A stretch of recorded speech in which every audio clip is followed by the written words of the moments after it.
झोपड़े के द्वार पर बाप और बेटा दोनों एक बुझे हुए अलाव के सामने चुपचाप बैठे हुए हैं और अंदर बेटे की जवान बीवी सोनिया प्रसव वेदना में पछाड़ खा रही थी। रह रह कर उसके मुंह से ऐसी दिल हिला देने वाली आवाज़ निकलती थी कि दोनों कलेजा थाम लेते थे। जाड़ों की रात थी, प्रकृति सन्नाटे में डूबी हुई, सारा गांव अंधकार में लय हो गया था। बुधना ने कहा, मालूम होता है बचेगी नहीं, सारा दिन दौड़ते हो गया, जा देख तो आ। राघव चीढ़ कर बोला, मरना ही तो है, जल्दी मर क्यों नहीं जाती, देख कर क्या करूं, तू बड़ा बेदर्द है बे। साल भर जिसके साथ सुख चैन से रहा, उसी के साथ इतनी बेवफाई। तो मुझसे तो उसका तड़पना और हाथ पांव पटकना नहीं देखा जाता। चमारों का कुनबा था और सारे गांव में बदनाम। बुधना एक दिन काम करता तो 3 दिन आराम करता। राघव इतना कामचोर था कि आध घंटे काम करता तो घंटे भर चिल्लम पीता। इसलिए उन्हें कहीं मजदूरी नहीं मिलती थी। घर में मुट्ठी भर भी अनाज मौजूद हो तो उनके लिए काम करने की कसम थी। जब 2-4 फाके हो जाते तो बुधना पेड़ पर चढ़कर लकड़ियां तोड़ लाता और राघव बाजार से बेच लाता। और जब तक वह पैसे रहते दोनों इधर उधर मारे मारे फिरते। गांव में काम की कमी ना थी। किसानों का गांव था, मेहनती आदमी के लिए 50 काम थे, मगर इन दोनों को उसी वक्त बुलाते जब 2 आदमियों से एक का काम पाकर भी संतोष कर लेने के सिवा और कोई चारा ना होता। अगर दोनों साधु होते तो उन्हें संतोष और धैर्य के लिए संयम और नियम की बिल्कुल जरूरत ना होती। यह तो इनकी प्रकृति थी। विचित्र जीवन था इनका। घर में मिट्टी के 2-4 बर्तन के सिवा कोई संपत्ति नहीं।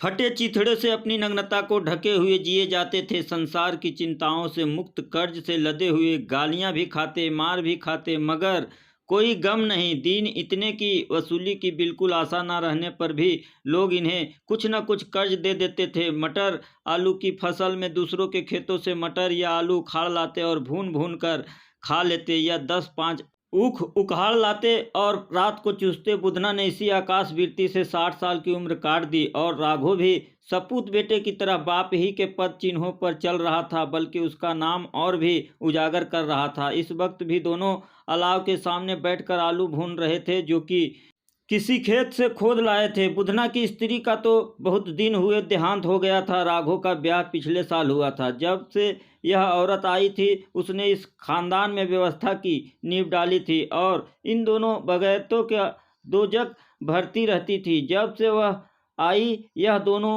और भी आराम तल्लब हो गए थे, बल्कि कुछ अकड़ने भी लगे थे। कोई कार्य करने को बुलाता तो निब्रियाज भाव से दुगनी मजदूरी मांगते। वही औरत आज प्रसव वेदना से मर रही थी और यह दोनों इसी इंतजार में थे कि वह मर जाए तो आराम से सोए। बुधना ने आलू निकाल कर छीलते हुए कहा, जाकर देखो तो क्या दशा है उसकी, चुड़ैल का फिसाद होगा और क्या। यहाँ तो ओझा भी 1 रुपया मांगता है। राघव को भय था कि वह कोठरी में गया तो बुधना आलूओं का बड़ा भाग साफ कर देगा। बोला, मुझे वहां जाते डर लगता है। डर किस बात का है, मैं तो यहाँ हूँ ही, तो तुम ही जाकर देखो ना।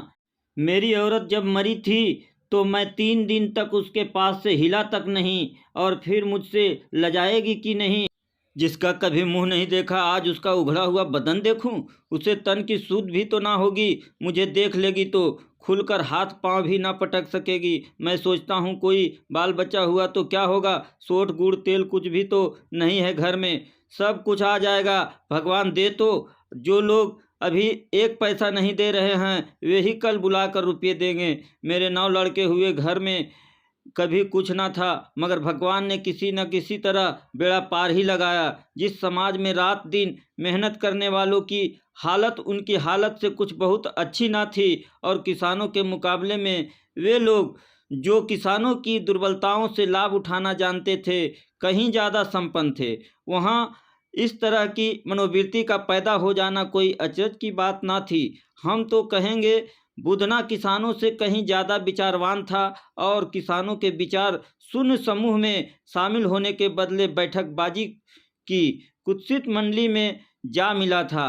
हाँ, उसमें यह शक्ति ना थी कि बैठकबाजों के नियम और नीति का पालन करता। इसलिए जहाँ उसकी मंडली के और लोग गांव के सरगना और मुखिया बने हुए थे। उस पर सारा गांव उंगली उठाता था। फिर भी उसे यह तस्कीन तो थी ही कि अगर वह फटे हाल हैं तो कम से कम उसे किसानों की सी जी तोड़ मेहनत तो नहीं करनी पड़ती, और उसकी सरलता और निरीहता से दूसरे लोग बेवजह फायदा तो नहीं उठाते। दोनों आलू निकाल निकाल कर जलते जलते खाने लगे। कल से कुछ नहीं खाया था, इतना सब्र न था कि ठंडा हो जाने दे। कई बार दोनों की जबानें जल गई। छील जाने पर आलू का बाहरी हिस्सा जवान हलक और तालू को जला देता था, और उस अंगारे को मुंह में रखने से ज़्यादा खैरियत इसी में थी कि वह अंदर पहुंच जाए। वहां उसे ठंडा करने के लिए काफ़ी सामान थे, इसलिए दोनों जल्द जल्द निगल जाते। हालांकि इस कोशिश में उनकी आंखों से आंसू निकल आते। बुधना को उस वक्त ठाकुर की बारात याद आई, जिसमें 20 साल पहले वह गया था। उस दावत में उसे जो तृप्ति मिली थी वह उसके जीवन में एक याद रखने लायक बात थी, और आज भी उसकी याद ताजी थी। बोला, वह भोज नहीं भूलता। तब से फिर उस तरह का खाना और भर पेट नहीं मिला। लड़की वालों ने सबको भर पेट पूड़ियाँ खिलाई थी। सबको, छोटे बड़े, सबने पूड़ियाँ खाई, और असली घी की चटनी, रायता, 3 तरह के सूखे साग, एक रसेदार तरकारी, दही, चटनी, मिठाई। अब क्या बताऊं कि उस भोज में क्या स्वाद मिला। कोई रोक टोक नहीं थी। जो चीज़ चाहो मांगो, जितना चाहो खाओ। लोगों ने ऐसा खाया कि किसी से पानी न पिया गया।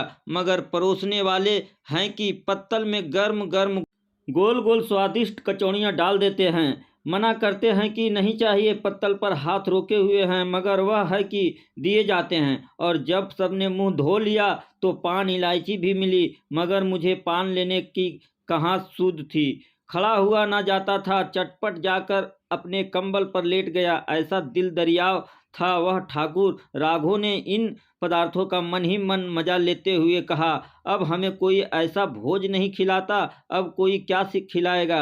वह जमाना दूसरा था। अब तो सबको किफायत सूझती है।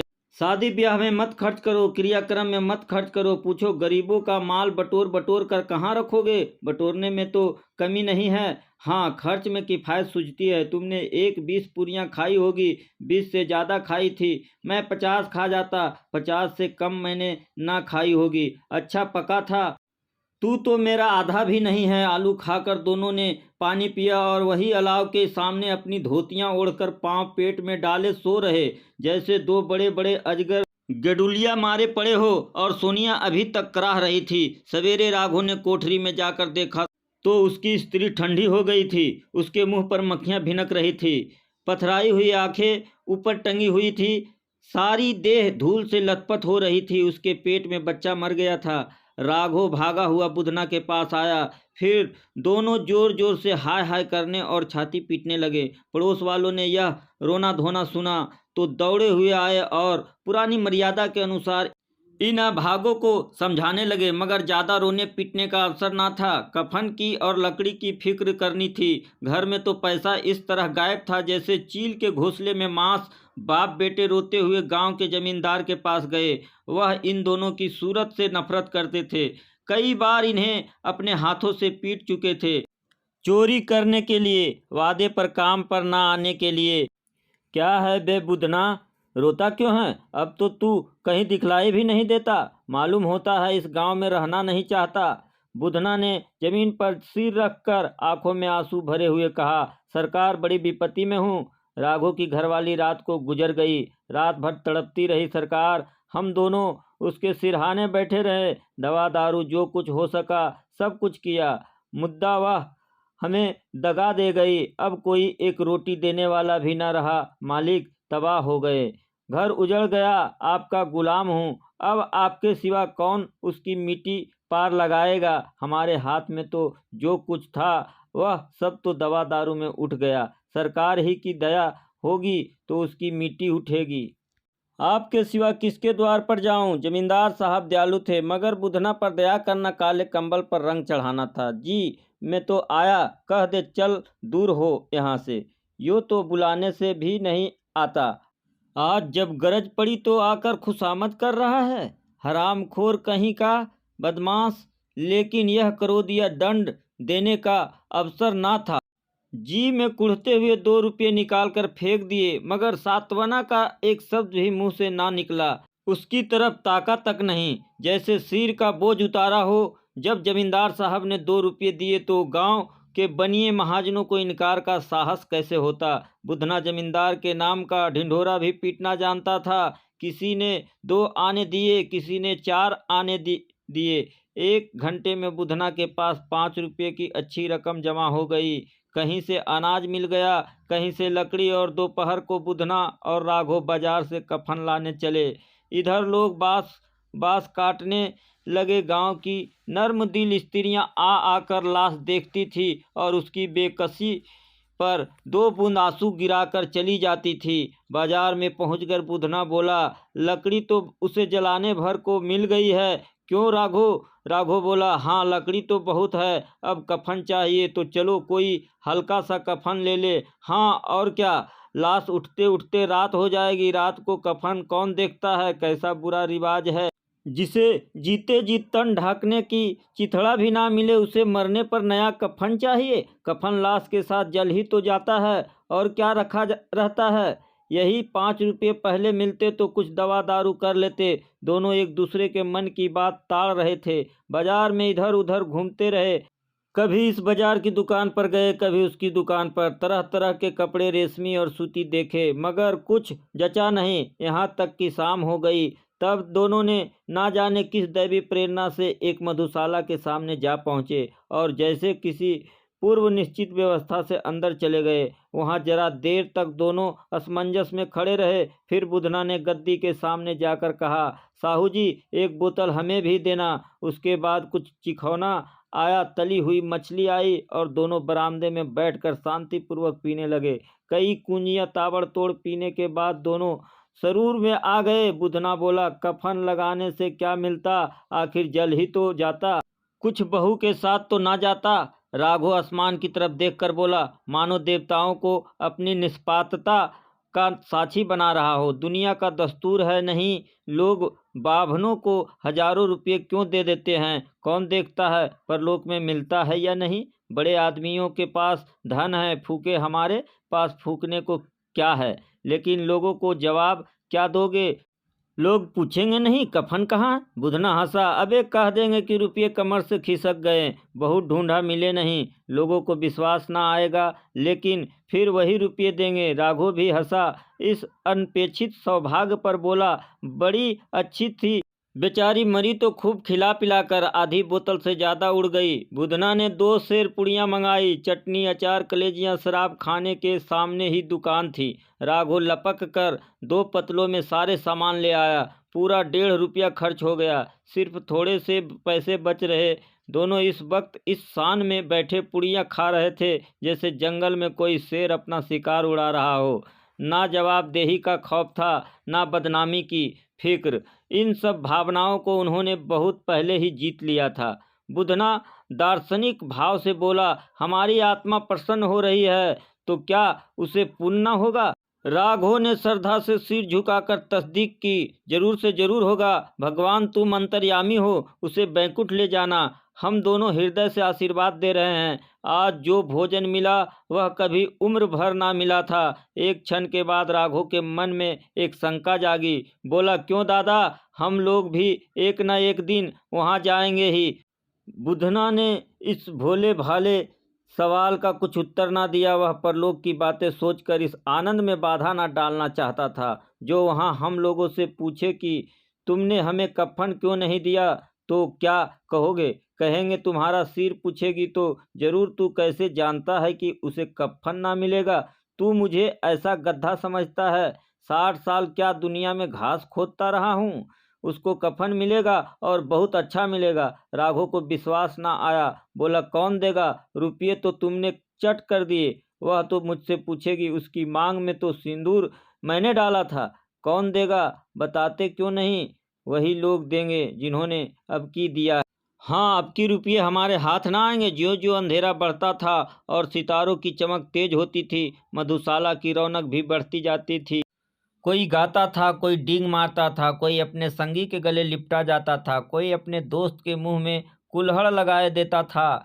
वहाँ के वातावरण में सुरूर था, हवा में नशा कितने तो यहाँ आकर एक चुल्लू में मस्त हो जाते थे। शराब से ज़्यादा यहाँ की हवा उन पर नशा करती थी। जीवन की बाधाएं यहाँ खींच लाती थी और कुछ देर के लिए यह भूल जाते थे कि वे जीते हैं या मरते हैं, या ना जीते ना मरते हैं।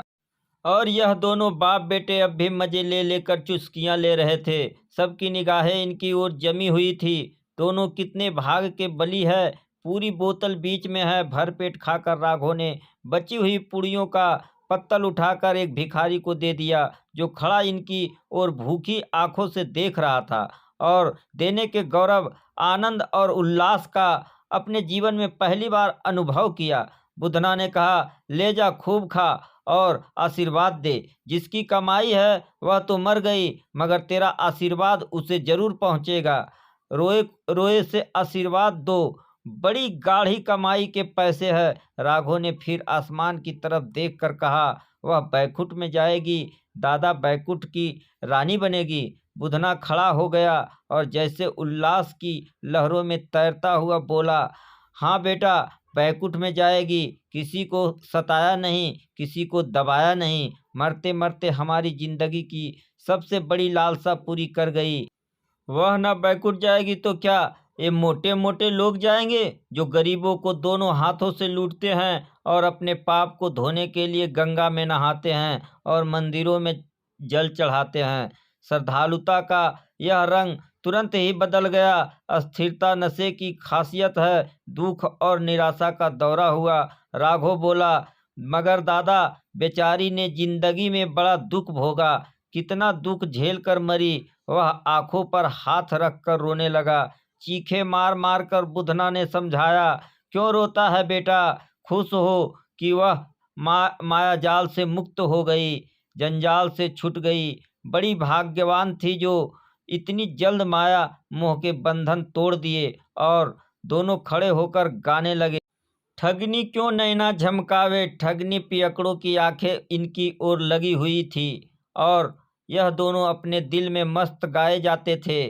फिर दोनों नाचने लगे, उछले भी, कूदे भी, गिरे भी, मटके भी, भाव भी बताए, अभिनय भी किए और आखिर नशे में मदमस्त होकर वहीं गिर पड़े। हाँ, तो यह कहानी आपको कैसी लगी, कमेंट के माध्यम से हमें ज़रूर बताएं। और ऐसे ही कहानी सुनने के लिए हमारे चैनल को लाइक और सब्सक्राइब ज़रूर करें। धन्यवाद।